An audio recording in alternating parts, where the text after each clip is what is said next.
bonjour à tous et je vous souhaite une excellente année 2020 qui commence ce 7 janvier avec donc le PCM du mardi, la reprise. Après 2 petites semaines de trêve qui a pu laisser le temps à Totox de pouvoir nous confectionner, comme je vais pouvoir vous le montrer, les nouveaux maillots ainsi que les transferts de cette année. Davy est toujours premier au classement général, suivi de Léo. Il n'y a plus que 400 points d'écart entre les deux.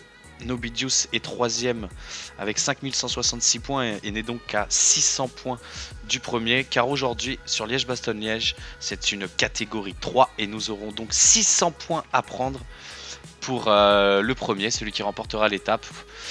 On peut voir ici sur le profil, c'est évidemment sur la fin beaucoup que ça va se décider, 254 km,3. Ici le col de la Redoute avec donc du 14,5 au maximum et 8,7 de moyenne sur 2 km. S'en suivra la côte de la Forge, je crois, ouais, la côte des Forges, bon, un petit peu moins difficile, et la fameuse côte de la Roche aux Foucault. Alors que donc là on a une échappée de 2, donc Solipé là qui est parti avec ses 2 coureurs en solitaire, pas sûr que c'est ce qu'il voulait faire, personne l'a suivi. Et derrière donc là déjà une 30 et donc Solipé qui nous renvoie un 3e coureur. Il n'y a pas de vent sur cette étape.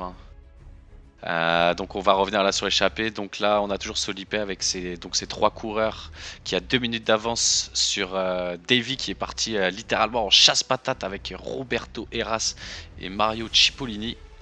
Donc là le profil quand même du petit couteau suisse que Davy met à la planche. Donc là on voit c'est Nobidius qui prend pour l'instant les choses en main. Il n'a pas tellement envie que ça s'en aille. On le voit là, il trouve qu'il y a déjà un petit peu trop d'écart, parce qu'il y a quand même presque 4 minutes sur la tête de course. Même si bon, l'arrivée sera quand même très loin. Donc là, tout le monde se met à participer un petit peu. Du coup, là, Nobidios qui a lancé un petit peu la poursuite avec donc Léo devant Solipé attend Davy. Je pense qu'effectivement c'est la bonne solution. À 5, ils ont beaucoup plus de chances de gagner. Donc là voilà, on va commencer l'enchaînement des difficultés d'ici approximativement une dizaine de kilomètres avec la côte de Mont-le-Soie. Alors qu'on peut voir là devant donc Solipé, Bergenstein là, avec son fan club qui tente également de nous faire une petite escarpade avec ses 4 coureurs. Suivi là par Frabo. De toute façon, tout le monde veut essayer de suivre le train là, mais là de toute façon c'est contrôlé par derrière. 30 secondes ça représente absolument rien. Alors on peut voir là que ça rigole pas des masses, 15%. Et des coureurs à l'arrêt, là c'est Solipé qui mène la danse. Là il faut vraiment être placé, d'ores et déjà placé.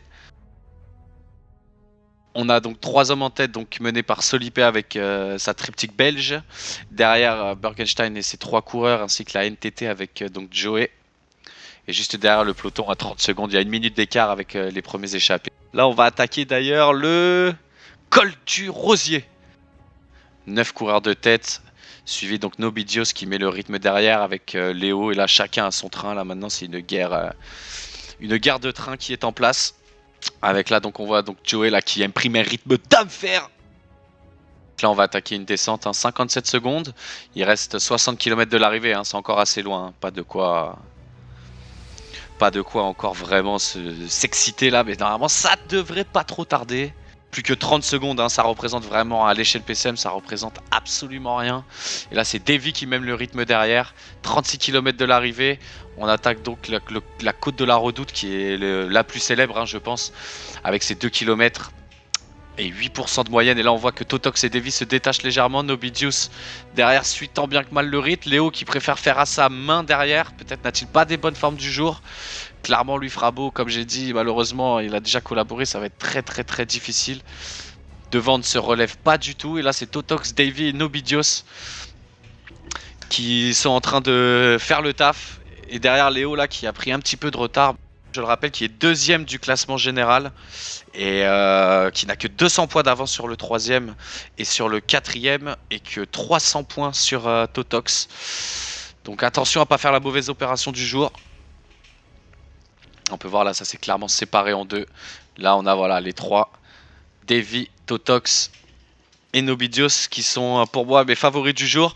On attaque là la Côte des Forges dans 2 km 4. 2 km 4 pour la Côte des Forges. Thomas de Rent avec Solipe qui attaque.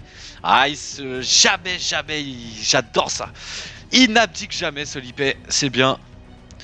C'est bien, c'est bien. Totox là derrière, bien calé dans la roue avec Bettini, Davy. Vous voyez là, la Côte des Forges, elle était pas très difficile et pas très longue. Et là, c'est l'emballage final là. Là, ça va partir. C'est Totox qui nous attaque avec Paolo Bettini. Il attend pas, il attaque dans la descente.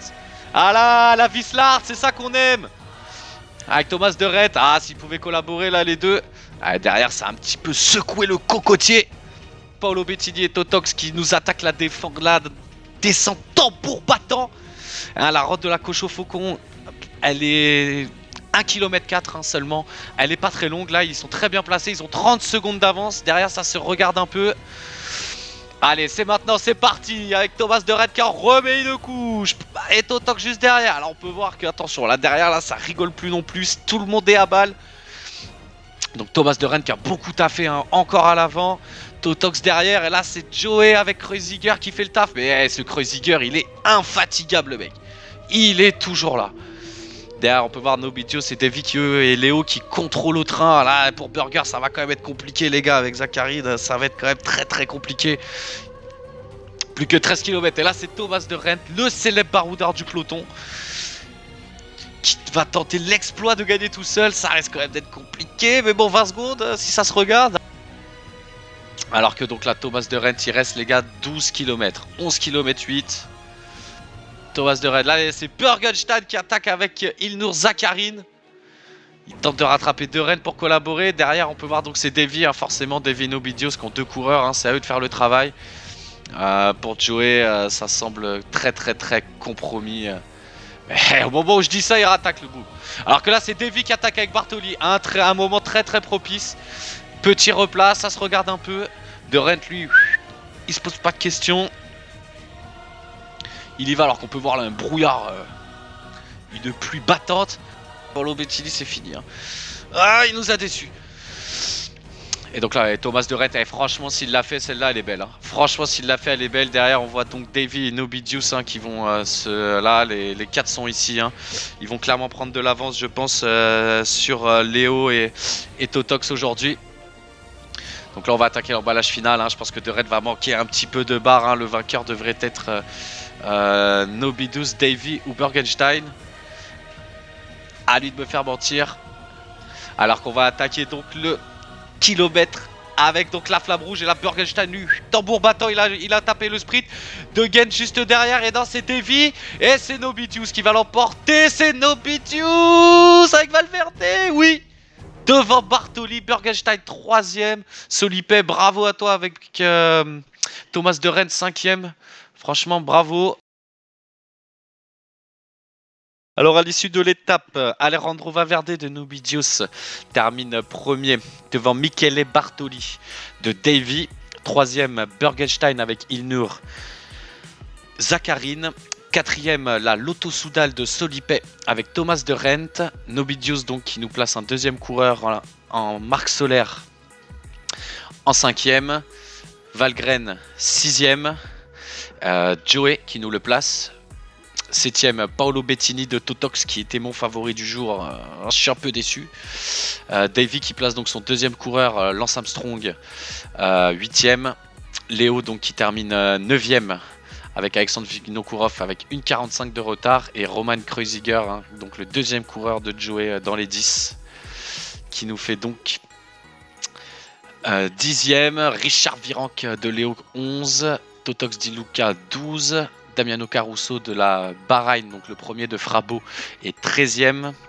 Ensuite, on a Cadel Evans de Totox qui nous fait 14. Et Joey, un 3ème coureur dans les 15 avec Domenico Pezzovivo. Au revoir tout le monde. À la semaine prochaine et dans 2 semaines, les gars.